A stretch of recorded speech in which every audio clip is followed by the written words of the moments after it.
Nous connaissons une seule histoire de lui, mais il y a tant de leçons à apprendre de cette histoire. Je parle de Abba Helkia. Abba Helkia était le petit-fils de Choni Améagel, dont nous avons déjà raconté son histoire dans une des vidéos précédentes. Abba Helkia a vécu plus ou moins dans le 1er siècle de l'ère vulgaire, en Eretz Israël. La seule histoire que nous connaissons de lui est la suivante.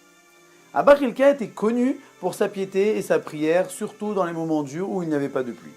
Et à un certain moment, en Eretz Israël, il n'y avait pas de pluie, c'était un moment de sécheresse. Donc les sages ont envoyé 2 des leurs vers Abba Helkia pour pouvoir lui demander « Est-ce que tu peux prier pour faire pleuvoir ?» Et donc les 2 sages sont partis en chemin et ont croisé Abba Helkia qui était en train de couper du bois. Donc ils lui ont donné le salut, mais Abba Helkia leur a répondu très brièvement juste salut, mais sans s'épancher dans la discussion et a continué à travailler. À la fin de son travail, il était en train de couper du bois, il a posé sa hache, pris ses morceaux de bois sur une épaule et dans l'autre épaule a mis ses habits de travail et non pas avec les bouts de bois. Ils ont continué à marcher et Abba Helkia marchait pieds nus. Mais lorsqu'il est arrivé à un étang, là, Abba Helkia a mis ses chaussures. Et lorsqu'il est sorti donc de l'étang, a enlevé ses chaussures. Et lors du chemin, ils sont arrivés aussi à un niveau où il y avait énormément de ronces et d'épines. Abba Helkia, à ce moment-là, a soulevé sa tunique, laissant ses mollets se faire piquer par les ronces, se faire égratigner par les ronces.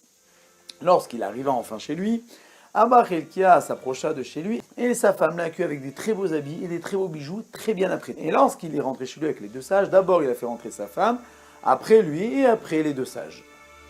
Et ils se sont mis à table et a pris du pain. À aucun moment n'a proposé aux sages de leur donner à manger et avait ses 2 enfants, un grand et un petit. Il a donné 2 tranches de pain au petit et une tranche de pain au grand. Et lors du repas, Abba Helkia s'est tourné vers sa femme et lui a dit « Je crois que ces hommes-là sont venus pour que je prie pour la pluie. Viens, on monte sur le toit. Nous tous les 2, nous allons prier. Et on va faire comme si de rien n'était. Comme ça, nous n'allons pas montrer que c'est nous qui avons amené la pluie. » Donc, il est monté sur le toit. Abba Helkia a prié d'un côté. Sa femme a prié de l'autre côté. Et les nuages se sont amoncelés plutôt du côté de la femme. Et là, il a plu. Et là, les sages ont demandé à Abba Helkia l'explication de toute cette mascarade. Et là, les sages lui ont demandé pourquoi tu nous as salués très brièvement. Alors Abba Helkia leur a répondu, c'est simple. Je suis employé à l'heure. Si je commence à faire la discute avec vous, c'est du vol. Je suis payé à l'heure pour couper du bois et non pas pour faire la discute avec les gens. Et pourquoi tu as mis les bouts de bois d'un côté et tes habits de travail de l'autre côté ? Il dit parce que mes habits de travail c'est pour travailler. Si je les mets sous mon épaule, j'ai peur qu'ils se déchirent avec le bois et je ne l'ai pas pris pour qu'ils se déchirent, je l'ai pris que pour travailler. Et pourquoi tu as mis tes chaussures dans l'eau ? Il dit parce que moi je suis pauvre, je ne peux pas utiliser mes chaussures tout le temps. J'utilise mes chaussures que quand j'en ai vraiment besoin. Et étant donné que dans l'eau je ne peux voir s'il y a peut-être un serpent, un scorpion. Dans le chemin je peux voir, mais dans l'eau je ne peux pas voir, donc je suis obligé de mettre des chaussures. Et pourquoi tu as soulevé ta tunique lorsque tu es arrivé dans les ronces ? Il dit parce que si je déchire ma tunique, elle ne pourra jamais se réparer tout seul. Mais si je me blesse, au Hachem, Dieu il nous a fait un corps qui se répare tout seul, qui cicatrise. Donc c'est beaucoup moins problématique.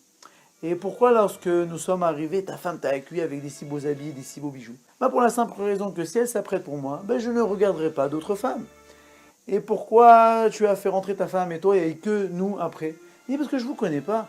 J'ai pas envie de vous laisser seul avec ma femme, aussi bien dehors que dedans. Donc d'abord ma femme rentre, moi je rentre, comme ça nous restons ensemble. Après, je vous fais rentrer, je ne sais pas qui vous êtes. Et pourquoi tu ne nous as pas proposé à manger ? Il dit parce que j'ai très peu à manger. Je ne vais pas faire soi-disant que j'ai envie de vous donner à manger. Et surtout que vous allez être redevable envers moi le fait que je vous ai proposé à manger. Et alors que je n'ai que du pain pour moi, ma femme et mes enfants. Et pourquoi tu as donné plus à ton petit garçon qu'à ton grand garçon ? Il dit parce que mon grand garçon il est à la maison. Mon petit garçon il est au bâtiment toute la journée, il endort dans la maison, il est fatigué, il a assoiffé, il est affamé. Je dois plus le nourrir que mon grand garçon.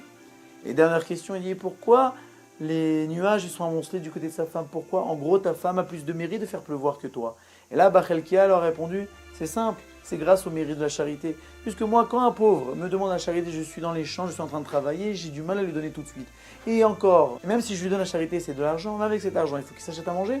Alors que quand les pauvres toquent à la porte de ma femme leur donne tout de suite à manger. Et en plus il leur donne à manger, il leur donne directement. Et donc le profit est immédiat. Et donc cette charité-là, ce mérite-là qu'elle a en plus, ma femme, ça a pu faire tomber la pluie.